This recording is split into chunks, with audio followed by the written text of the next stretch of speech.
had the green scanned, and as you can see, there's different shades. All these shades represent what's considered this here, which indicates the percent slope. So we have through the green as high as, given the color, at least this here being the pink, a 6 to 7% slope, which is pretty aggressive when you think about it and you're trying to stop a golf ball.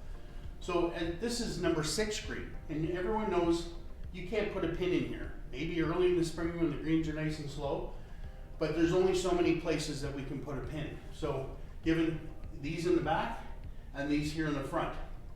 So we were having some issues with regards to certain pin placements.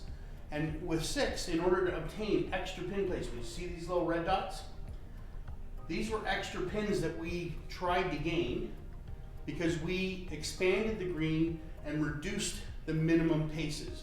So kind of the rule that we choose is at least 3 paces from the edge of the green, which is generally the length of a flagpole of 7 to 8 feet. That's kind of the minimum.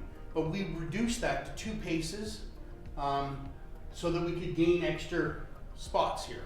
Now, with the concerns of the members, with the pins being so close to the edge, we've decided to remove them. So now I've taken all those extra pins away.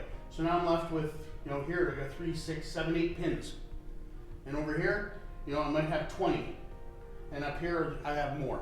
So realistically, when you look at the screen, I've taken this away, I've reduced my pinning by, I can only use maybe 40% of the green.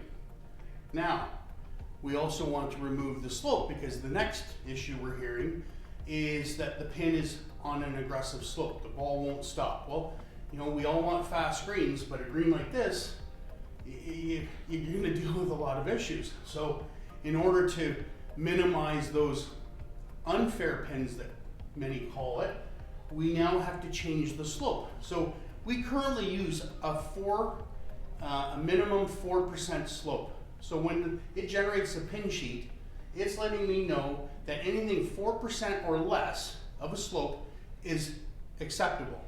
But because of these circumstances, we've already eliminated some permanently, but then we reduce and we take this number out, right here, number 5. So anything with that color, 5, in here, and those general oranges, we're removing that.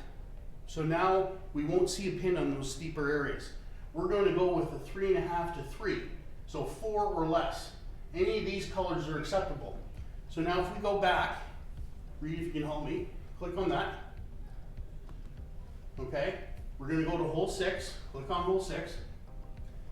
So now, just a little background, everyone sees these flags. This is actually today's pin, which is the red.